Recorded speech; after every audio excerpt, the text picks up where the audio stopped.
ఓం నమో భగవతే శ్రీ రమణాయ. చాలా సంతోషం నాయన. ఒక సందర్భంలో రమణ మహర్షుల వారిని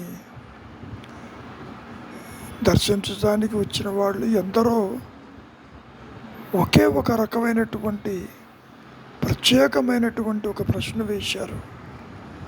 అది ఏమిటంటే, భగవాన్, ఈ మాయలోకి వచ్చినటువంటి ప్రతి ఒక్కరూ పిడికడు ప్రారంభంతో వస్తున్నారు. ఏది జరగవలసి ఉందో అది జరుగుతూ పోతూ ఉంటుంది కదా, ఏది జరగకూడదో అది జరగదు కదా. అంతా కూడా ప్రారంధ కర్మ అయితే మరి జీవుడికి స్వేచ్ఛ అనేది ఏమైనా ఉన్నదా లేదా అంటూ ప్రశ్నించారు. దానికి మహర్షుల వారు బదులు పలుకుతూ, స్వేచ్ఛ అంటే నీ ఉద్దేశం ఇష్టారాజ్యంగా ఏ పని పడితే ఆ పని చేయటమా మానటమా? అది కాదు స్వేచ్ఛ అంటే. స్వేచ్ఛ అంటే నీవు తెచ్చుకున్న ప్రారంభ కర్మలో మరి కర్మ ఫలితాలు ఉంటాయి కదా, కర్మ ఫలాలు ఉంటాయి కదా. ఆ కర్మ ఫలాలని నీవు స్వీకరించాలా వద్దా అనేటటువంటి స్వేచ్ఛ ప్రతి జీవుడికి ఉన్నది అంటూ చెప్పుకొచ్చారు. అంటే ఇక్కడ స్వేచ్ఛ అనే పదాన్ని తాను ఇష్టం వచ్చినట్టుగా ప్రవర్తించటం కాదని,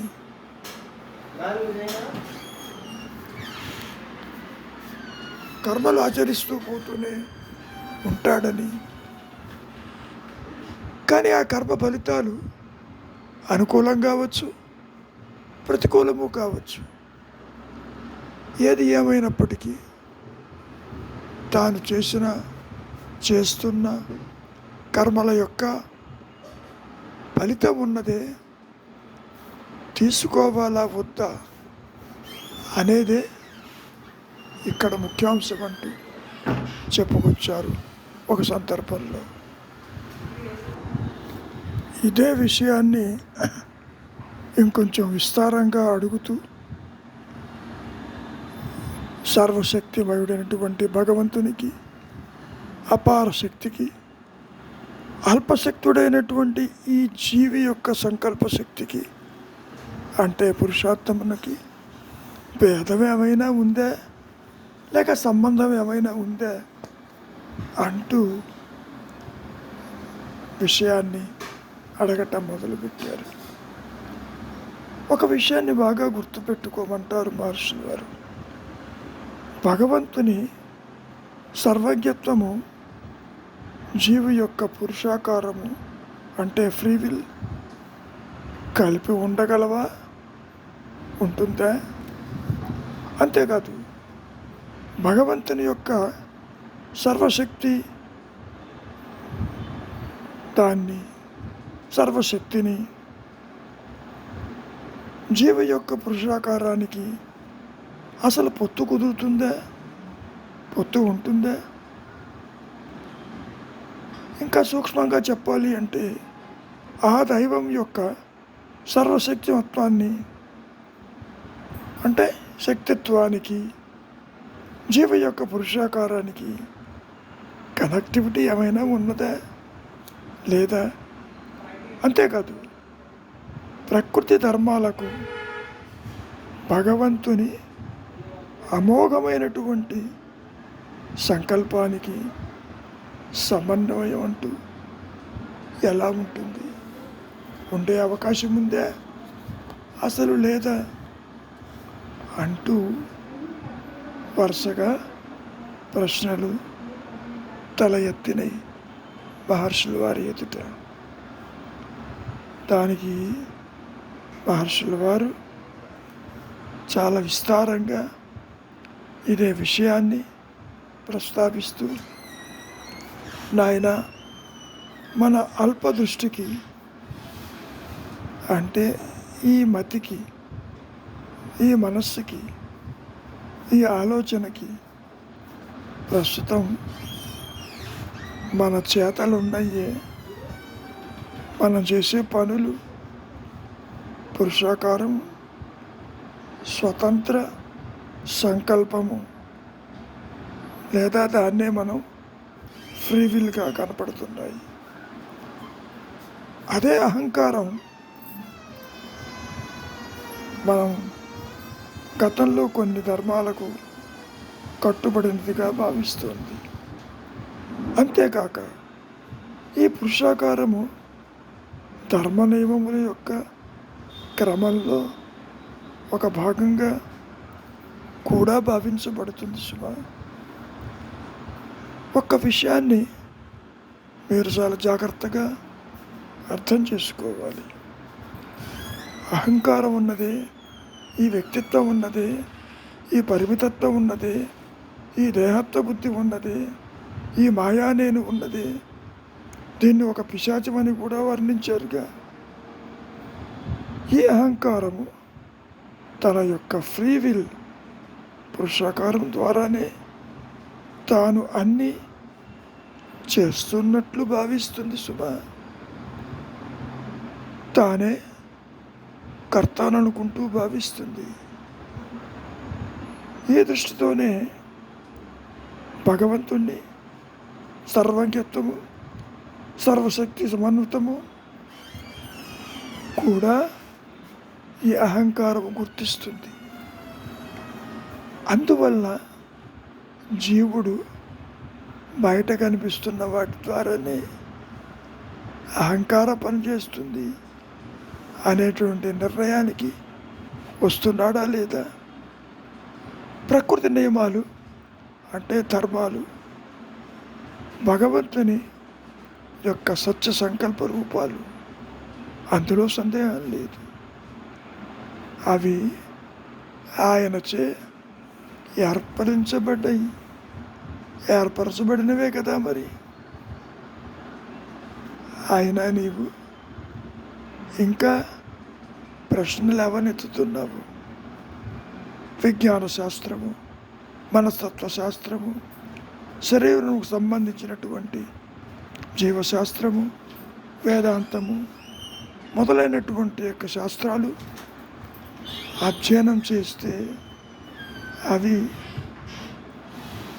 మరి యోగ కౌశలానికి, ముక్తికి మరియు సత్యమే ఏకమని గ్రహించే ప్రజ్ఞను ఏవైనా అవి ఇవ్వగలవా?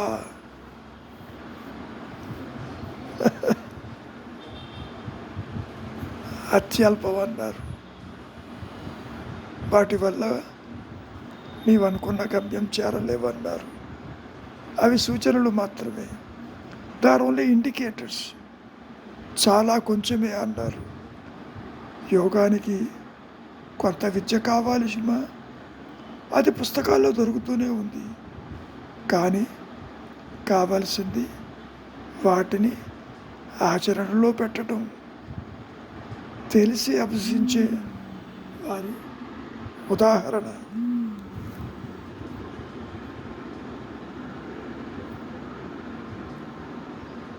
ఇక్కడ ఒక విషయాన్ని బాగా గుర్తుపెట్టుకోవాలి.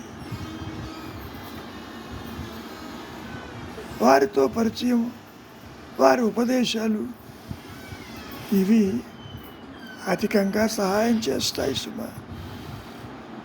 ఇంకో విషయం, ఒక వ్యక్తి స్ఫురణ చేత తెలుసుకోవలసిన సత్యాన్ని, దాని గూర్చి, దాని ప్రవృత్తిని, స్వభావాలను, విశేషాలను గూర్చి ఎంతో శ్రమపడి ఒక నిర్ణయానికి రావచ్చు. అసలు ఇక్కడ స్ఫురణ అనుభవానికి సమానంగా ఉంటుంది సుమా. దానికి అభ్యసించే వారి యొక్క పరిచయం ఎంతైనా అవసరం. అంతేకాని కేవలం పాండిత్యం వలన పెద్దగా ఉపయోగం లేదు, రాదు కూడా. ఆత్మజ్ఞానం కలిగాక ఇక పాండిత్య మాటలు కానీ బరువుల మూటై సముద్రంలో పారేసేదానికి తగినట్లుగా ఉంటుంది. అవి ఎందుకు పనికిరావు సుమా. ఈ అహంకారాన్ని అలా తొలగించటం సహజము, అవసరం కూడాను. ఇంకా ఇదే విషయాన్ని ప్రస్తావిస్తూ మరి అయితే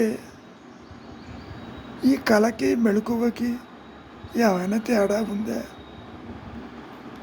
దానికి మహర్షి బదులు పలుకుతూ, కళలో వ్యక్తి ఎన్నో రూపాలు తాలుస్తాడు.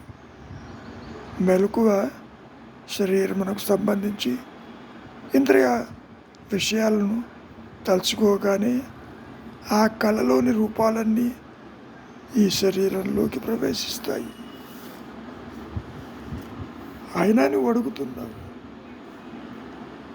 సుఖస్వరూపం అంటే ఏమిటి? అది ఆత్మనిష్ట లేక విషయములోనిదే, లేక విషయములకు గల సంబంధంలోనిదే? మనమందరికీ నిత్య వ్యవహారాల్లో ఈ ఆనందం ఎక్కడా కనిపించదే. మరి ఆనందం నిజంగా ఎటువంటి సందర్భాల్లో వస్తుంది అంటూ ప్రశ్న లేవనెత్తారు. దానికి మహర్షులు వారు బదులు పలుకుతూ, ఇష్టవస్తు సంబంధం కానీ దాని స్మృతి కానీ కలిగి, అలాగే అనిష్ట వస్తువులు సంబంధం దాని స్మృతులు లేనప్పుడు దానిని సుఖం లేదా ఆనందం అంటాము. నిజానికి ఈ సుఖము పూర్తిగా వ్యవహారికము. దీన్నే మనం సంతోషం అని కూడా చెప్పుకుంటాము. అంతకంటే ఏమీ లేదు. మనిషి కోరేది సంపూర్ణము, శాశ్వతము అయినటువంటి ఆనందం. అది విషయాలలో లేదు సుమా. అది పరమార్థ వస్తువులోనే ఉంది. అది ఆత్మలోనే ఉంది, ఆత్మగానే ఉంది. ఇదే పరమశాంతి. ఇది నీవు పడే బాధకి సంతోషానికి అతీతమైనటువంటి ఒక మధ్యస్థము, తటస్థమైన ఉదాసీన స్థితి అని మనం ఇక్కడ చెప్పుకోవచ్చు. ఇదే విషయాన్ని ఇంకా విస్తారంగా మహర్షులు వారు వివరిస్తూ, నాయన, ఈ పురుషార్థము, ఈ ఫ్రీ విల్, ఈ డెస్టినీ, ఈ ప్రారంధము ఎప్పుడూ ఉండేవే. పూర్వజన్మలో చేసిన కర్మల ఫలమే కదా ఈ ప్రారంధం. దానికి దేహంతో సంబంధము ఉండి తీరుతుంది. దేహము తన ఇష్టం వచ్చినట్లు పోని, దానితో నీకేం పని? నీవు దేహివి. దేహము కలిగినంత మాత్రాన నువ్వు దేహం ఎట్లా అవుతావు? అసలు నీవు దాన్ని గమనించడం ఎందుకు?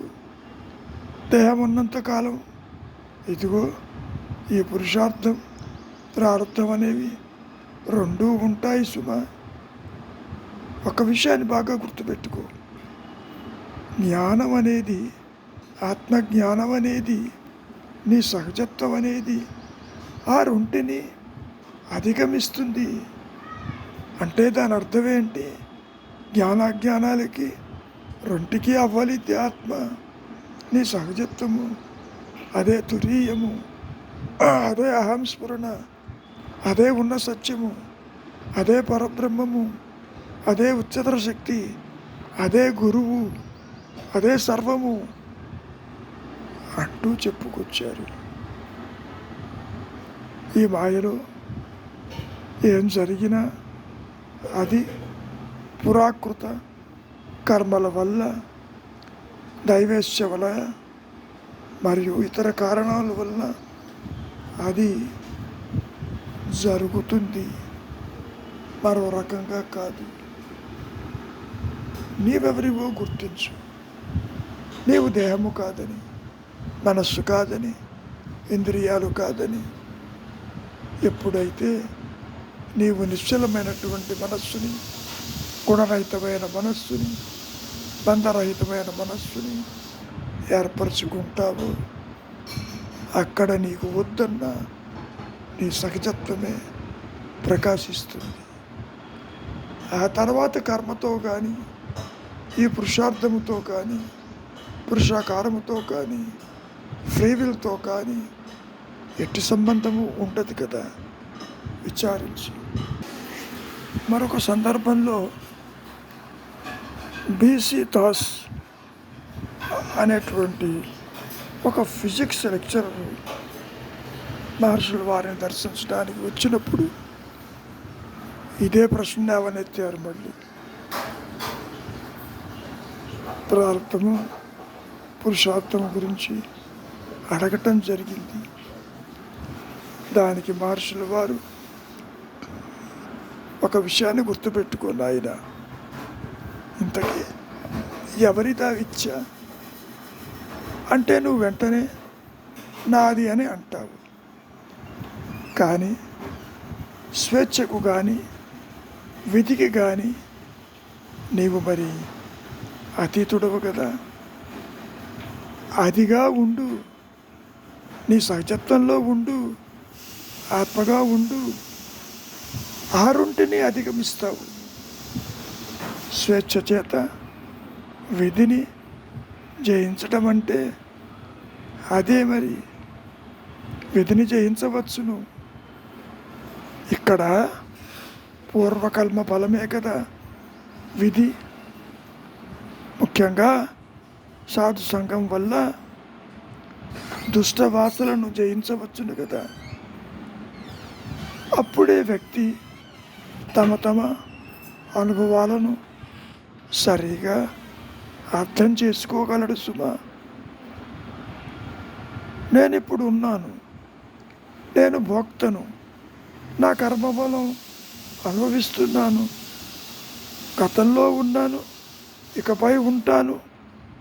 ఎవరి నేను మాటి మాటికి నేనంటున్నావు కదా. అది ఏదో కాదు, శుద్ధ చైతన్యం సుమా. అదే అహం స్ఫురణ, అదే జ్ఞానము. అది జ్ఞాన వృత్తి చేత నేను ఉన్నానని ప్రకటిస్తూనే ఉన్నది.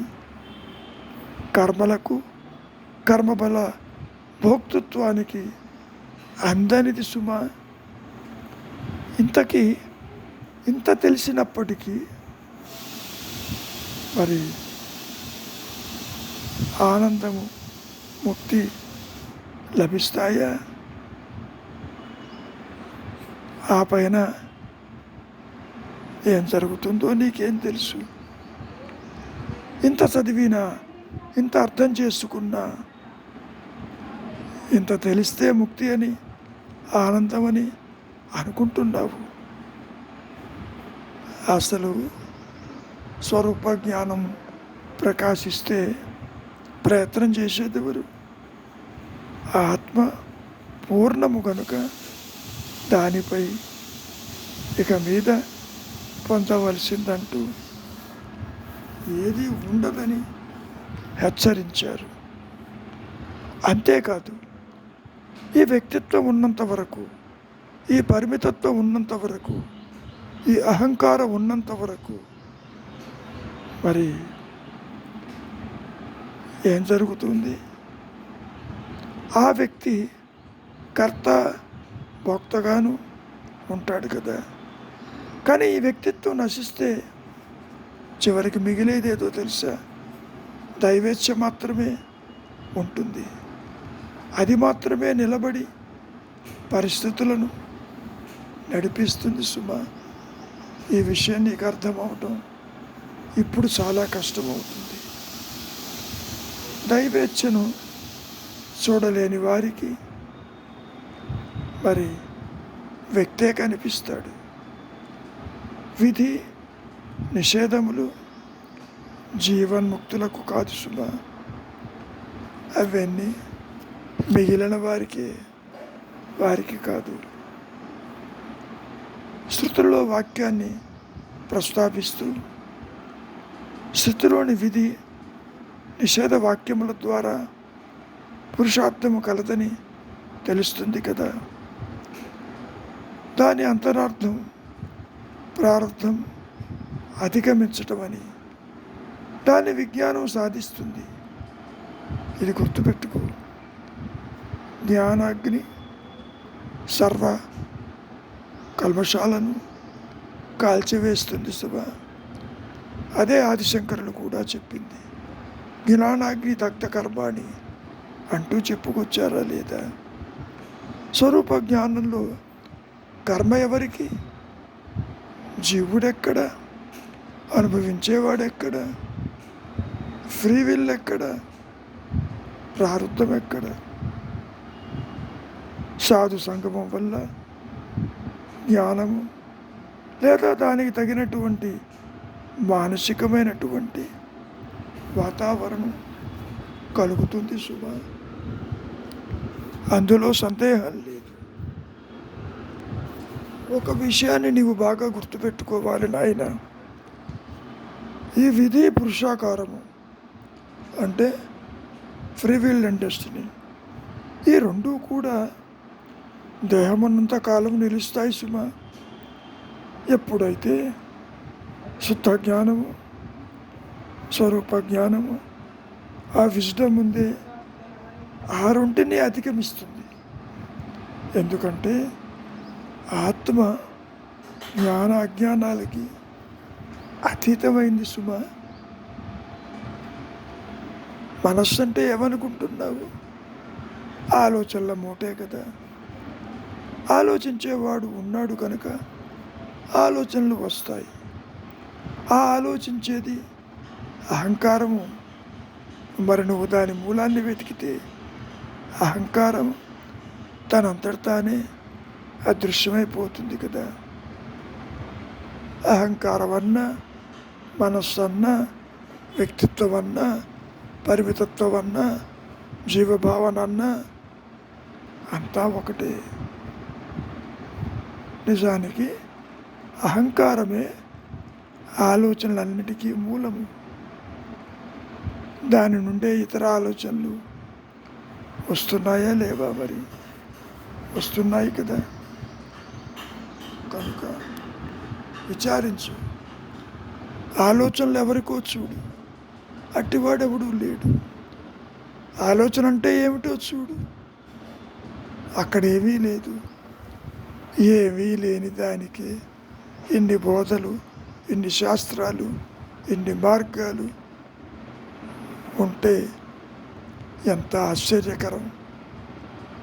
నిజానికి ఉన్నది ఉన్నట్టు, లేనిది లేనట్టు ఉన్నది కదా. ఆత్మ ఎదుటి ఏదీ నిలవలేదు. నీవిప్పుడు చూస్తున్నటువంటి దేహము, జగత్తు, సంసారము, అనుకునే దైవము, ఇవన్నీ కూడా మానసిక ధోరణులే తప్ప వాస్తవంగా అవి ఎక్కడున్నాయి? ఎప్పుడైనా దేహం చెప్పిందే అది ఉన్నట్టు, జగత్తు చెప్పిందే అది ఉన్నట్టు, పోనీ ఇతరులు చెప్పారా ఉన్నట్టు? నీవు చూస్తున్నావు. సూర్యుడిని కూడా నువ్వు చూసి సూర్యుడు ఉన్నాడు అంటున్నావు. సూర్యుడు చెప్పటం లేదు, చంద్రుడు చెప్పటం లేదు, సృష్టి కూడా చెప్పటం లేదు. మరి ఇంతకీ చెప్పేదెవరు? నేనంటావు. ఆ నేను చూడబోతే అది లేదాయే. ఇవన్నీ కూడా ఆలోచనలు కాక మరేమిటి? అందుకని ఆలోచన రహిత స్థితిలో జీవుడెక్కడ, జగత్తెక్కడ, ఈశ్వర భావనలు ఎక్కడ, ద్వంద్వం ఎక్కడ, మరి జనన మరణాలు ఎక్కడ, అవస్థాత్రయములు ఎక్కడ? అన్యత్వమే తల ఎత్తలేదు కదా. విచారించు, నీకే అర్థమవుతుంది. ఆత్మస్థితి, సత్యస్థితి ద్వైతానికి అతీతమని. ఎన్ని రకాలుగా మహర్షులు వారు చెప్పినప్పటికీ ఇంకా ప్రశ్నలు తల ఎత్తుతూనే ఉంటాయి. సుదూర ప్రాంతం నుంచి వచ్చినటువంటి ఒక వ్యక్తి మహర్షిని ఇంకా అడుగుతున్నారు. ఈ మనుషునికి తన ఇచ్ఛ అంటే పురుషార్థము, పురుషాకారము, ఫ్రీ విల్ అని అసలు ఏదైనా ఉన్నదే అసలు, లేకపోతే అంతా విధి విహితమై విధాయకమేనా అంటే ప్రారంభము లేక ప్రీ డెస్టిన్డా, అది సాగిపోతూ ఉంటుందా అంటూ ఇంకా అడుగుతూనే ఉన్నారు. ఇంత చెప్పినప్పటికీ దానికి మహర్షుల వారు, ఆయన ఒక విషయాన్ని గుర్తుపెట్టుకో, ఈ పురుషాకారము, వ్యక్తిత్వము ఇవి కలిసే ఉంటాయి. అంతేకాదు, వ్యక్తిత్వం ఉన్నంత వరకు పురుషాకారం ఉంటుంది. దీన్ని గురించే అన్ని శాస్త్రాలు పురుషాకారాన్ని సరి అయిన మార్గంలో నడిపే విధానాలు కూడా బోధించాయి కదా. విధి పురుషాకారాలు ఇంతకీ ఎవరికో విచారించు. నాకు నేనంటావు, ఆ నేనుందేమో చూడు, విచారిస్తే అది లేదు. ఉన్నది అహంస్ఫురణ, ఉన్నది ఎరుక, ఉన్నది అనంతత్వమైనటువంటి జ్ఞానపూర్ణమైన జ్ఞాన వృత్తితో నేను ఉన్నానన్న ఎరుకతో నిలిచి ఉన్న ఏకైక సత్యస్థితి. అదే నీ సహజత్వము. అటువంటి విచారంలో నీవు స్థిరపడు. అప్పుడు ఇటువంటి ప్రశ్నలు తల ఎత్తవు, ఈ రెంటిని దాటిపోతావు. ఫ్రీ విల్ గురించి కానీ అక్కడ ప్రారంభ కర్మ గురించి కానీ ప్రశ్నించేవాడే ఉండడు. ఈ విషయాలను చర్చించే ఉద్దేశమే అది. మరి ఇంతకీ ఈ ప్రశ్నలు ఎవరు కోరుతుందో గుర్తించు. సుఖంగా ఉండు, నీవుగా ఉండు. అంతేకాని అనవసరమైన ఆలోచనలకు పోయి నాకు స్వేచ్ఛ లేదని ఎందుకు అనుకుంటావు? స్వేచ్ఛ అంటే ఇందాక చెప్పినట్లు నీ ఇష్టం వచ్చినట్టు ప్రవర్తించటం కాదు. కర్మ ఫలితాలు తీసుకోవాలా వద్దా అనేది స్వేచ్ఛ. అంతేకాని నీ ఇష్టం వచ్చిన రీతిలో ఇంద్రియాలకు బానిసై వాటి వెంట వెళుతూ ఇంద్రియ సుఖాలను అనుభవిస్తూ పునరభిమరణం, పునరభిజననంలో కుట్టుమిట్టాడటం కాదని చాలా స్పష్టం చేశారు రమణ మహర్షులు వారు. ఎంత చెప్పుకున్నప్పటికీ అర్థం కాని విషయాలు ఎన్నో మిగిలే ఉంటాయి. స్వేచ్ఛ లేకపోతే నేను ఏ విధంగా నా స్వరూపాన్ని తెలుసుకుంటాను? నీవు తెలుసుకోవడం ఏమిటి? నేను ఉన్నానని చెబుతూ ఉంటే లేని పాము తాడుని తెలుసుకోగలరా? విచారించు. లేని అహంకారము, అసలు అహంకారమే పుట్టలేదు, వ్యక్తిత్వమే లేదు, జనన మరణాలు లేవు, అయినా నీకు ఇవన్నీ ఉన్నట్టుగా కనపడుతున్నాయి కదా. అందుకే విచారము, అందుకే మౌనము, అందుకే అంతర్ముఖము. అది నీవు చేయకుండా నాకు ఇంకా ఆత్మప్రకాశం కాలేదని నువ్వు ఎందుకు వాపోతావు? నీవు ఆత్మవై ఉంటూ నాకు తెలియదంటే నేనేం చెప్పేది? తిరువణ్ణామలై వచ్చావు, తిరువణ్ణామలకి దారి ఏదని అడుగుతున్నావు. ఎవరైనా చెప్పగలరా? నీవే ఆత్మవై ఉంటూ నాకు ఆత్మ తెలియదంటే ఎవరు మాత్రం నీకు ఏం సహాయం చేయగలరు?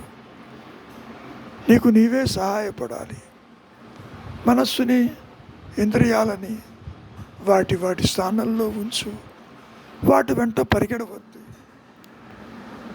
ఏదో సుఖప్రాప్తి వస్తుందని, వాటి వెంట సుఖించవచ్చునని ఆశాపాశ పిశాచంతో నీవు కొట్టుమెట్టాడుతున్నావు. ఇంకా కావాలి, ఇంకా అనుభవించాలి, ఇంకా కూడబెట్టాలి అవన్నీ ఉంటే నేను సుఖంగా ఉంటానని అనుకుంటున్నావు. ఈ ప్రారంధ కర్మ రాలిపోతే నీ వెంబడి ఏమైనా వస్తుందా? నీ దేహమే రాదు. కాసేపు నిద్రపోతేనే ఈ దేహం అదృశ్యమైపోయింది కదా. మరి మరణ సమయంలో అది ఉంటుందా? ఉండదు కదా. అహంకారము తల ఎత్తినప్పుడల్లా పుడుతున్నావు, అది లేనప్పుడు మరణిస్తున్నావు. అసలు ఈ జనన మరణాలకి అతీతమైంది నీ సహజత్వము, ఆత్మస్థితి. అది గుర్తించు. అది క్రొత్తగా రాదు సుమా. ఉన్నదే అది, ఉన్నదే ఎరుక, లేనిది సృష్టి. అంటే జీవుడు, జగత్తు, ఈశ్వర భావనలు. అదేవిధంగా ఈ ద్వైతం అనేది కూడా మాయాజనితము. ఇది మనస్సు కల్పించింది. తీరా విచారిస్తే మనస్సే లేదు. మనస్సు అంటే ఆలోచన సమూహమే కదా. ఆలోచన లేనప్పుడు దానికి ఆ పేరు ఎక్కడుంది? అది ఆత్మగానే ఉన్నది. రెండు నేనులు లేవు. ఒక నేను ఇంకో నేను తెలుసుకోవటానికి.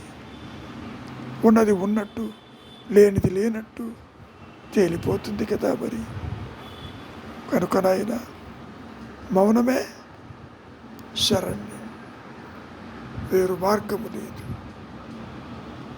మార్గం ఉన్నది అనుకుంటే వచ్చే ప్రమాదం ఏంటో తెలుసా? ఇప్పుడు లేదు తర్వాత వస్తుందనేగా. ఇప్పుడు లేనిది తర్వాత వచ్చినా అది పోతుందిగా. ఉపయోగం ఏమిటి? ఇప్పుడు ఉండాలి, ఎప్పుడూ ఉండాలి. అది నీ సహజత్వము. ఏది కొత్తగా రాదు. ఇప్పుడు కూడా ఈ దేహాత్మ బుద్ధి, ఈ జీవుడు, ఈ జగత్తు, ఈ కర్తృత్వము, ఈ భోక్తృత్వము, ఇది పోతే ఆత్మ ప్రకాశిస్తుంది అనుకోవటం పెద్ద పొరపాటు. లేనిది పోతే ఏమి, ఉంటే ఏమి? ఉన్నది ఉన్నట్టు ప్రకాశిస్తూనే ఉన్నది కదా. నీ దృష్టి బాహ్యంలో ఉంది, దాన్ని విత్డ్రా చేసుకో. నీ దృష్టి అంతర్ముఖం చెయ్యి. అదే చింతావిహీనం, అదే దృశ్యవారితం. ఉపదేశ సారమంతా అదే విషయాన్ని మహర్షుల వారు చెబుతున్నారు. మంచిది. మౌనమే శరణ్యం.